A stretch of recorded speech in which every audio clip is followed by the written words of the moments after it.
Semua tuduhan ini kayaknya ngawur deh. Ngawur, sangat ngawur. Sudirman Said tidak menyebut nama. Jadi bisa dibilang ini hanya hoax atau gosip murahan.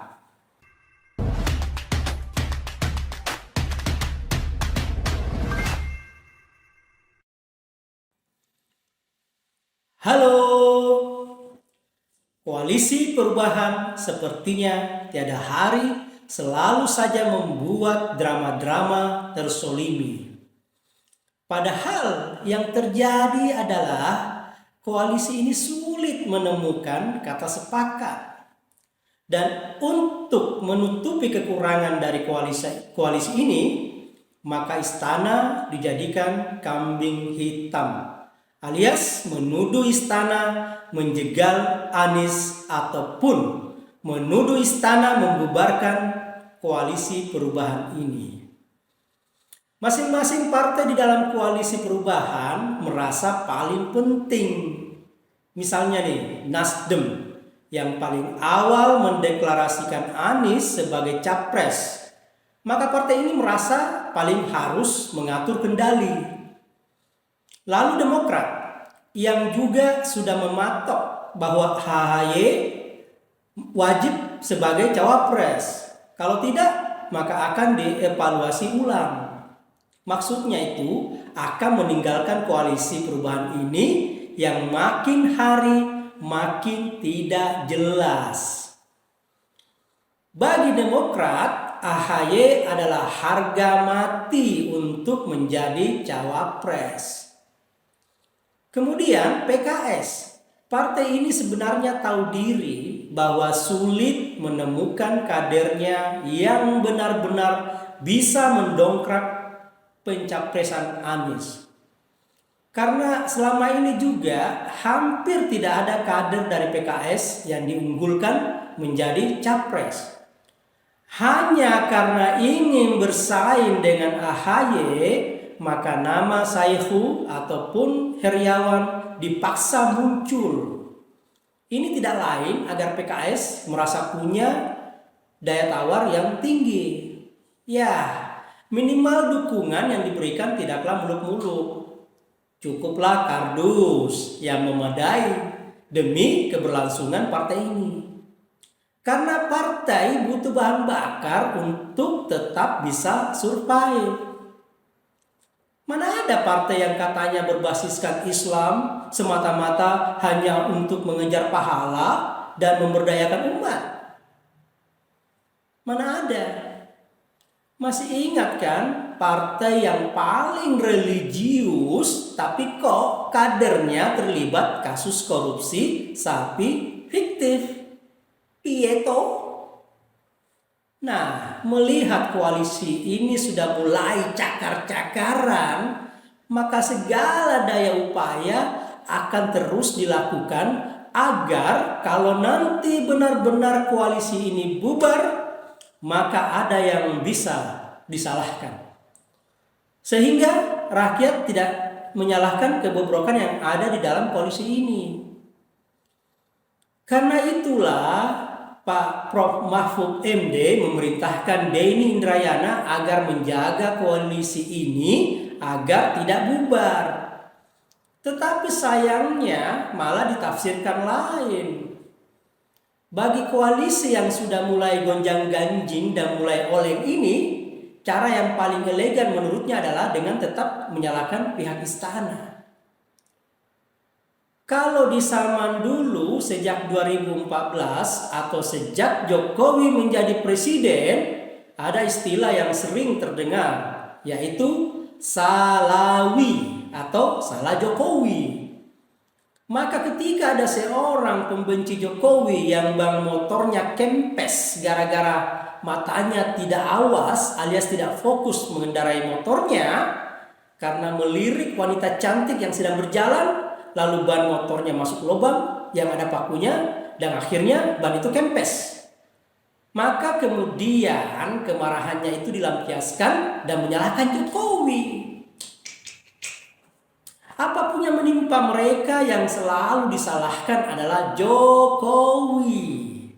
dalam hal ini adalah pihak istana. Padahal kesalahan yang terjadi ada pada diri mereka itu adalah kedunguan mereka sendiri. Nah, seperti itulah koalisi perubahan ini. Tampaknya yang disalahkan adalah istana atau mengarah ke Jokowi. Apalagi setelah mendengar kata cawe-cawe dari Jokowi. Mereka makin geram. Tak tanggung-tanggung, Denny Indrayana dijadikan pelempar isu. Dan kini setelah tidak mempan, maka yang akan menjadi pelempar isu berikutnya atau pelempar gosip adalah Sudirman Said. Apalagi Sudirman Said ini adalah juru bicara baca pres dari koalisi perubahan ini. Yang lucu dari Sudirman Said ini, ia menuduh bahwa ada pejabat negara bergantian mendatangi PKS dan diminta agar PKS meninggalkan koalisi ini, sehingga Anies gagal mendapatkan tiket maju ke pentas Pilpres. Semua tuduhan ini kayaknya ngawur deh. Ngawur, sangat ngawur. Sudirman Said tidak menyebut nama, jadi bisa dibilang ini hanya hoax atau gosip murahan. Dan sepertinya tuduhan ini diarahkan sebagai upaya untuk menutupi kekurangan mereka. Karena ini juga isyarat yang jelas bahwa koalisi ini memang tidak solid dan hampir bisa dipastikan bahwa Anies bakal gagal mendapatkan tiket capres. Sudirman Said sebagai juru bicara baca pres Anies sepertinya ingin menyampaikan pesan penting bahwa koalisi perubahan ini memang akan gagal membentuk kata sepakat. Karena masing-masing partai memainkan egonya masing-masing. Tentu saja semua partai yang ada di dalam koalisi ini tidak mau rugi dong. Apalagi setiap dari mereka sangat tidak percaya dengan Anies yang pintar bermain kata-kata. Maka bisa jadi apa yang dijanjikan saat ini oleh Anies maka kedepannya malah tidak ditepati. Utang Anies aja pada Sandiaga Uno juga bermasalah kan? Sesama mereka pasti tahulah bagaimana kinerja Anies, bagaimana karakter Anies. Jadi kalau ada pejabat istana yang datang ke partai yang tidak lama lagi akan tenggelam, rasa-rasanya rugi banget deh. Ngapain datang ke PKS untuk membujuknya kalau toh mereka akan bubar sendiri kok. Urusan koalisi perubahan ini kan urusan mereka. Kok bawa-bawa pihak istana ya? Anies bakal gagal ikut nyapres deh. Mungkin karena kesalahan yang diperbuat Nasdem kan? Bisa jadi memang Nasdem terlalu tergesa-gesa mencapreskan Anies. Lalu persiapan modal dan para partai koalisi juga belum siap.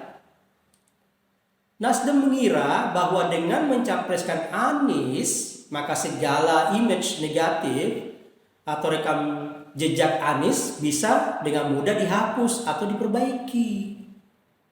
Tapi ternyata mayoritas rakyat sudah muak dengan kinerja Anies di Jakarta yang tidak memberikan kontribusi besar kecuali hanya banyak omong saja.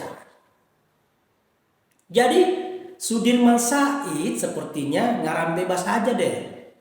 Kalau memang ada pejabat dan dari istana yang mendatangi PKS dan membujuk PKS, maka sebaiknya disebutkan saja namanya. Tidak usah basa-basi. Sekarang kan keterbukaan. Apalagi Profesor Mahfud MD sebagai Menko Polhukam juga akan membantu dari dalam kalau ada yang menjegal Anies supaya demokrasi di negeri ini sehat. Jadi tidak perlu nuduh deh bahwa ini lagi dijegal.